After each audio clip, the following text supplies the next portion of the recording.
நீங்கள் பார்த்தீங்கன்னா கஸ்டமர் ஒருத்தர் மொபைல் எக்ஸ்சேஞ்ச் போட்டிருக்காரு. ஓப்போ F15 இந்த மொபைல் தான். இதில் பார்த்தீங்கன்னா பேக் பேனல் மட்டும்தான் உடஞ்சிருக்கு, ப்ளஸ் ஸ்க்ராச்சஸ் இருக்குது, அவ்வளோதான். மற்றபடி எல்லாம் நீட்டாக தான் இருக்குது.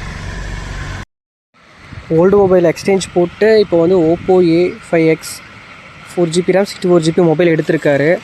அது பார்த்தீங்கன்னா 5000 ரூபாய்க்கு கிட்ட போட்டிருந்தார் எக்ஸ்சேஞ்சுக்கு. ஆனால் பார்த்தீங்கன்னா அதில் கொஞ்சம் இந்த பேக் பேனல் டேமேஜ் இருக்கனால ஒரு 1000 ரூபா எக்ஸ்ட்ரா வர மாதிரி இருந்துச்சு. மொத்தம் 6000 ரூபா கட்டிட்டு இந்த புது மொபைல் மட்டும் இப்போ எடுத்திருக்காரு. மொத்தம் பார்த்தீங்கன்னா அது 9000 ரூபா மொபைல். இது எக்ஸ்சேஞ்ச் போக அது 6000 ரூபாய்க்கு அந்த மொபைல் வந்திருக்கு.